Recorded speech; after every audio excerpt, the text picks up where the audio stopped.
আপনি শুনুন শুনুন শুনুন, আপনার যে পুত্র এমনি করে আপনার এমনি করে আব্দুল্লাহ যে সন্তান হয়েছে, ওই সন্তানটা দেখতে এত সুন্দর, আমি তার চেহারা খানা দেখে আমি বুঝতে পারলাম আসমানের চাঁদ যেন আমার বাড়ি নেমে এসেছে।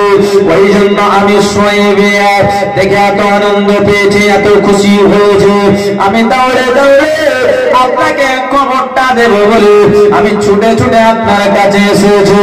ওই সময় আবুল আহাব বলল, সুয়াইবিয়া তুমি কতটা খুশি হয়েছো আমার ভাতিজাকে দেখো। সুয়াইবিয়া বলল, ও আমার মনি, এত সুন্দর সন্তান যেন আসমানের চাঁদ নেমে এসেছে। না না না, আমি সুয়াইবিয়া আমি এত খুশি হয়েছি, আমি এত আনন্দ পেয়েছি, তার চেহারা দেখে আমি বিশাল আনন্দ পেয়েছি। এই খুশি হয়ে আমি দৌড়ে দৌড়ে আমি আপনাকে সংবাদটা দেব বলে আমি সুয়াইবি আপনার বাড়িতে এসেছি। সাথে সাথে ওই সময় আবুল আহাব বলল, না না না, আমার ভাতিজা হয়েছে বলে তুমি যদি এতটা খুশি হতে পারো তাহলে আমি তাই এমনি করে চাচা আমার কতটা খুশি হওয়া দরকার।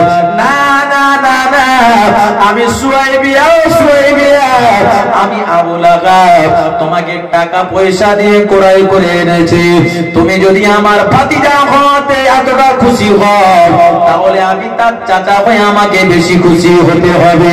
না না না, আজকে আমি খুশি হয়ে আমার ভাতিজার জন্য তোমাকে আজাদ করে দিলাম। হবে না? এই শাহাদাত আঙ্গুল নিক্ষেপ করে বলেছিলেন, তোমাকে আজাদ করে দিলাম। আবুল আহাব তিনি যখন মারা যায় সারা জীবন নবীর শত্রুতা করে গেলেন। আলোচনা শুনেছেন, আবার শুনবেন ইনশাআল্লাহ। শত্রুতা করে গেলেন, তার কবরে আযাব হচ্ছে।